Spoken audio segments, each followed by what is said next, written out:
आज मोदी जी के नेतृत्व में तीसरी बार सरकार बनने के पश्चात पहला बजट प्रस्तुत किया गया और जो बजट प्रस्तुत किया गया उसके लिए मैं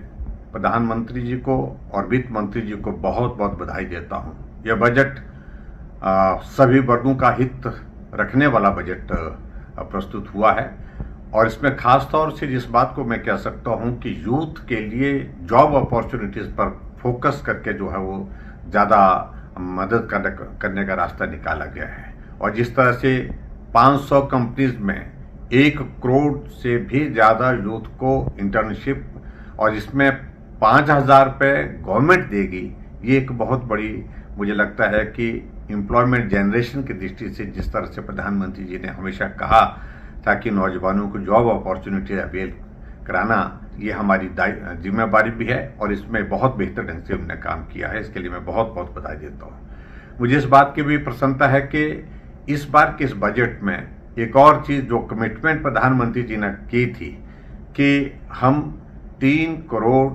गरीब लोगों के लिए घर देंगे, वो भी एक शुरुआत इस बजट के माध्यम से हुई है। उसके लिए भी मैं प्रधानमंत्री जी को बहुत बहुत बधाई देता हूँ। और उसी तरह से आगे बढ़ कर के मैं एक चीज़ और ज़रूर मैं कहना चाहूँगा कि इस बजट में एक और विशेषता विशेष तौर से है जो गरीब कल्याण के लिए जो योजना चलाई गई थी, जो कोविड के दौर में चलाई गई थी, कोई भूखा ना रहे, उस दृष्टि से उस योजना को जारी किया गया है और उस तरह से ये भी एक बहुत बड़ी बात उस बजट के प्रावधान में हम देख रहे हैं। और मैं इस बात को भी देख रहा हूं कि हिमाचल प्रदेश में जो नुकसान हुआ था पिछली बार बरसात के दौरान, उसमें हमेशा कांग्रेस के लोग शोर डालते रहे कि हमें कुछ नहीं मिला, यही शोर डालते रहे। अब की बार विशेष तौर से इस बजट में जिक्र हुआ है कि हिमाचल प्रदेश में जो नुकसान हुआ है, उस नुकसान के कारण जो इंफ्रास्ट्रक्चर जो है वो जो डैमेज हुआ है उसको रिस्टोर करने के लिए केंद्र से अलग अलग मदों में जो योजनाएं हैं उन योजनाओं में मदद मिलेगी। यानी कि हिमाचल प्रदेश को उस तरह से मदद मिलेगी ताकि गरीब लोगों के लिए और उसके साथ साथ में दूसरे जितने भी हमारे जो इंफ्रास्ट्रक्चर को जो डैमेजेस हुए हैं उसको रिस्टोर करने के लिए बहुत बड़ी मदद मिलेगी। इसके लिए भी मैं प्रधानमंत्री जी का बहुत आभारी हूँ। मैं इस बात को भी देख रहा हूँ कि एक और प्रोविज़न उसमें देखा मैंने कि 1.5 लाख करोड़ रुपए का प्रावधान जो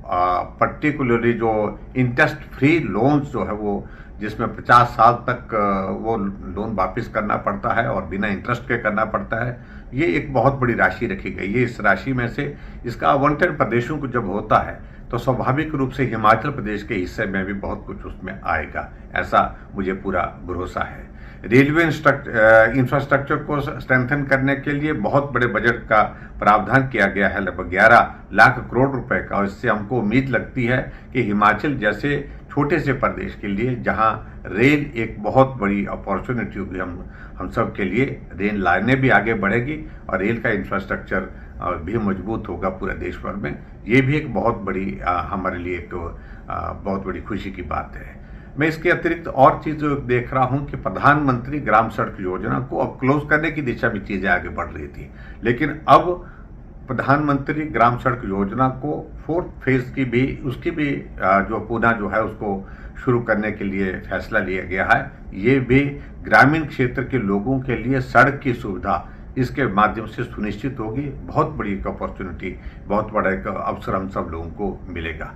एक और चीज़ जिसको लेकर के मुझे लगता है कि इस बजट में मध्यम वर्ग के लिए जो बहुत बड़ी मदद हुई है, वो मदद ये हुई है कि जो हमारा स्टैंडर्ड डिडक्शन था जो टैक्सेशन का, उसको 50,000 से 75,000 कर दी, यानी कि 25,000 ये 25,000 की जो है उसमें जो है वो एक्स्ट्रा जो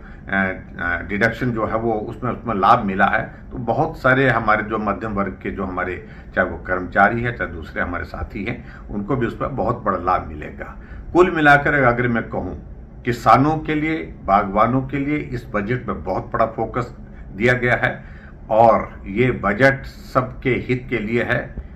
और मैं इस बजट का हृदय से अभिनंदन करता हूँ, स्वागत करता हूँ। निश्चित रूप से हिमाचल जैसे स्टेट के लिए भी इसमें विकास के रास्ते बहुत सारे खुलेंगे और एक बार फिर से प्रधानमंत्री नरेंद्र मोदी जी का और वित्त मंत्री निर्मला सीतारमण जी का अभिनंदन, उनका धन्यवाद और इस बजट प्रस्तुत करने के लिए बहुत बहुत बधाई।